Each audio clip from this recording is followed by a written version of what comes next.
A paz do Senhor para todos.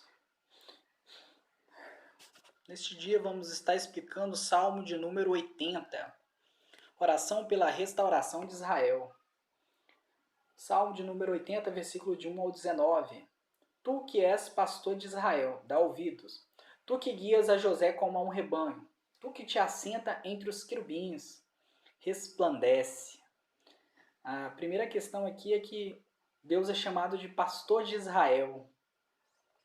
Dá ouvidos. O pastor, ele cuida das suas ovelhas, né? Guia as suas ovelhas. E aqui o pastor, ele não estava dando ouvidos às ovelhas, por algum motivo, é claro, que vai ser explicado mais à frente.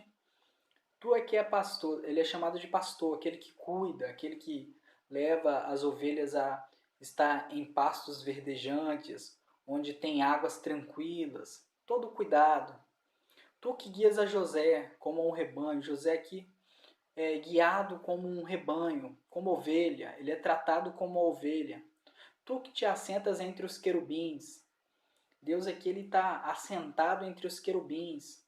Sabemos que os querubins estão em Êxodos, os dois querubins em cima do propiciatório, no capítulo de número 37, resplandece. Ali é onde que Deus aparecia, resplandecia a sua glória, onde ele cuidava da sua ovelha, trazia a mensagem para a sua ovelha.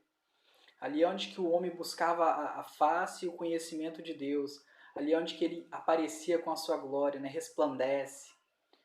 Verso 2 diz, perante Efraim, Benjamim e Manassés.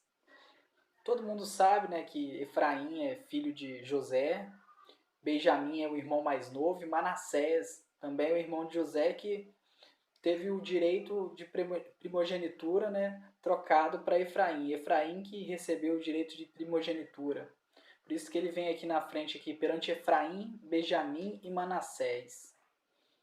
E essas três tribos eram 12, né? E separando também a de Levi, também, que não foi contada entre as 12 ali, porque não receberam a herança. Não receberam terra, porque eles cuidavam do serviço do Senhor. E eles eram um terceiro grupo ali, cada um com a sua bandeira.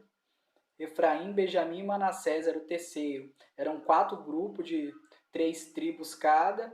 E na frente de Efraim, Benjamim e Manassés ia Levi com a arca. Então, perante Efraim, Benjamim e Manassés, desperta o teu poder e vem salvar-nos. E ali manifesta a sua glória, né, Senhor? E vem salvar-nos. O povo estava precisando de salvação. Dê ouvidos. Vem salvar-nos. Verso 3, faze-nos voltar, ó Deus, e faze resplandecer o teu rosto e seremos salvos. Aqui eles mostram já que está falando que era para o povo de Deus. Deus não estava escutando, era o povo de Deus mesmo. E faze-nos voltar, ó Deus, e faze resplandecer o teu rosto e seremos salvos.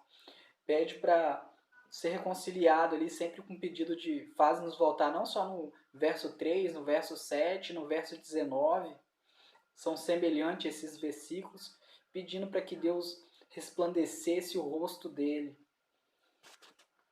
Perante Efraim, Benjamim e Manassés, desperta. Era como se Deus estivesse dormindo. Desperta o teu poder, é como se o poder de Deus estivesse dormindo ali. Acorda, desperta e vem salvar-nos. Faze-nos voltar, ó Deus. E seremos salvos. O Senhor, verso 4, o Senhor, Deus dos exércitos, até quando? Ó Senhor, Deus dos exércitos, até quando te indignarás contra a oração do teu povo? Deus estava indignado. Aqui já mostra que ele estava indignado. Por que ele não estava respondendo à oração do seu povo? Às vezes o povo clama, o povo pede, o povo ora, só que Deus não atende. E tem que fazer igual o salmista Davi, começar a pedir e falar para Deus, ó Senhor, Deus dos exércitos, até quando te indignarás contra a oração do teu povo? E Deus estava indignado com a oração do povo e não estava mais escutando a oração do povo. E a Bíblia fala, né, pedi e dar-se-vos-á, buscar encontrarei.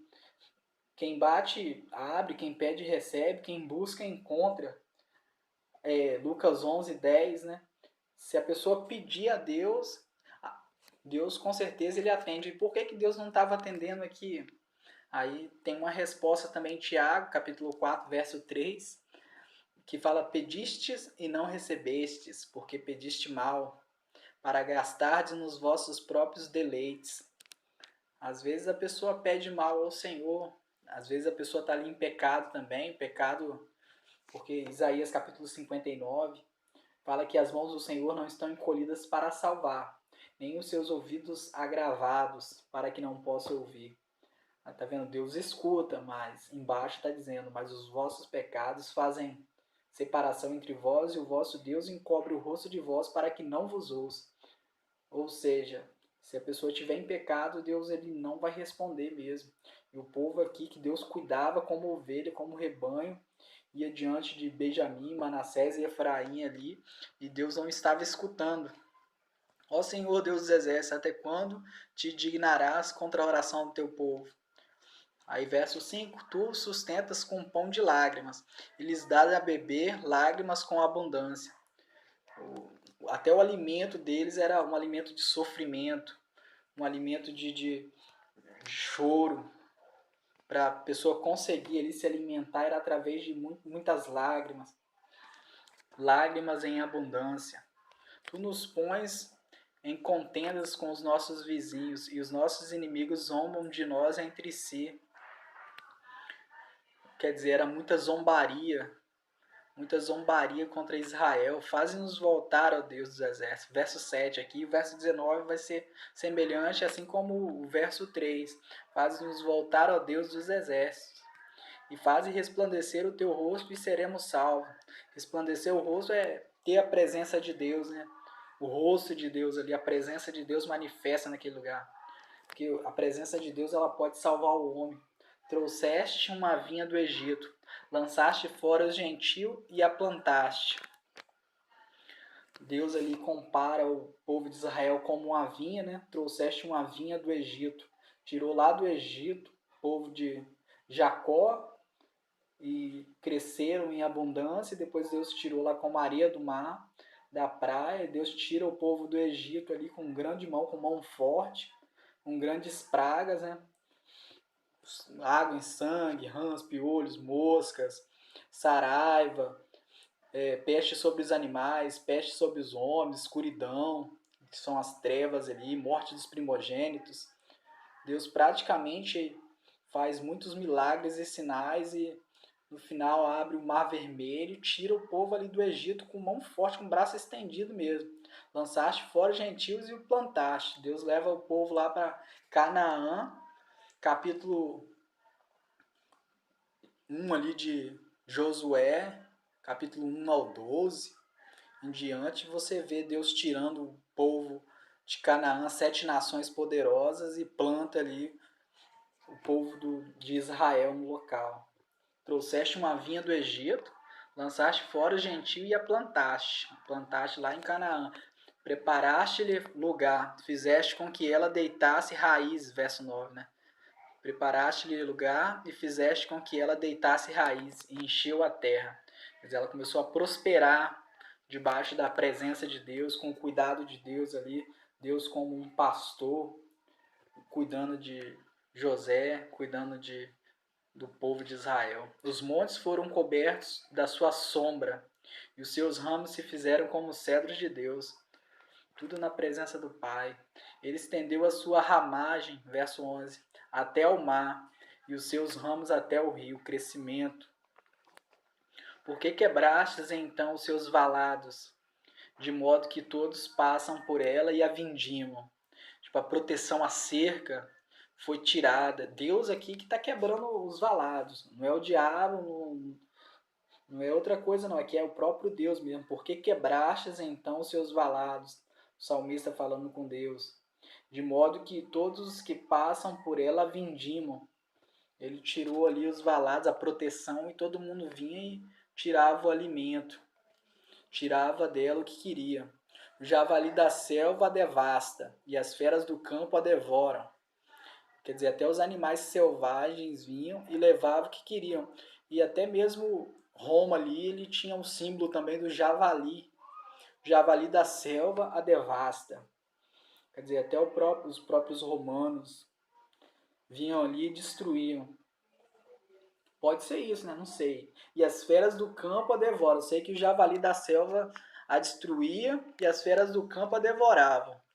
Ó Deus, verso 14. Ó Deus dos exércitos, volta, nós te rogamos, atende dos céus e vê e visita esta vide.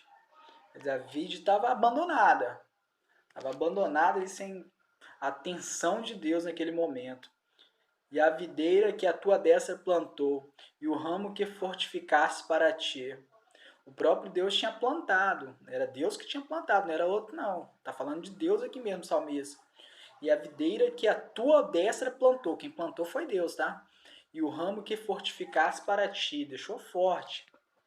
Está queimada pelo fogo, verso 16. Está cortada, pereceu pela repreensão da tua face. Pela repreensão de Deus mesmo que ela pereceu, que ela estava sofrendo daquele jeito. Porque Deus ele castiga e corrige aquele quem ele ama, né? Seja, verso 17, seja a tua mão sobre o homem da tua destra.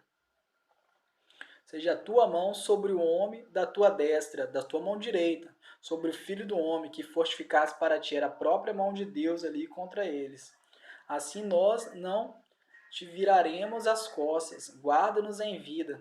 O salmista pede a vida de Deus, o socorro de Deus para voltar para eles, porque eles estavam longe de Deus. Invocaremos o teu nome, porque o nome de Deus é glorioso. Torre forte é o nome do Senhor.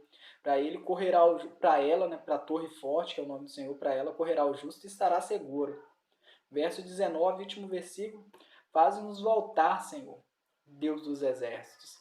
Faze resplandecer o teu rosto e seremos salvos. Por 3 vezes, pode ver que a ênfase está nesse versículo aqui, porque em 3 vezes, verso de número 3, verso de número 7 e verso de número 19. Concluindo, faz-nos voltar, Senhor Deus dos exércitos, pedindo para que eles voltassem para a presença de Deus mesmo, para estar debaixo daquele mesmo cuidado ali, quando Deus levava e fortificava, vinha e plantava e tirava com mão forte e estava presente ali com seu poder. Porque Deus, como eu disse, é onipresente, onipotente, onisciente. Ele sabe de todas as coisas, mas a atenção dele naquele momento não estava ali, porque eles estavam sofrendo, até porque o próprio Deus estava castigando e corrigindo aquele povo. Faz-nos voltar, último versículo, Senhor Deus dos exércitos, faze resplandecer o teu rosto e seremos salvos. Que venhamos pedir isso neste dia de hoje, pedir para que possamos voltar ao Senhor, que Ele possa estar tirando todo o nosso impedimento, todo o embaraço do nosso coração, tudo aquilo que temos colocado de empecilho para que o Senhor possa nos abençoar e nos salvar, não seguindo coração humano, não seguindo sabedoria de homem, porque o Evangelho ele não é sabedoria humana, mas é o poder de Deus. E que a graça do Senhor, a paz do nosso Senhor Jesus Cristo, né, o amor de Deus e a doce consolação do Espírito Santo esteja na vida de cada um de vocês. Que Deus em Cristo abençoe a todos. Amém.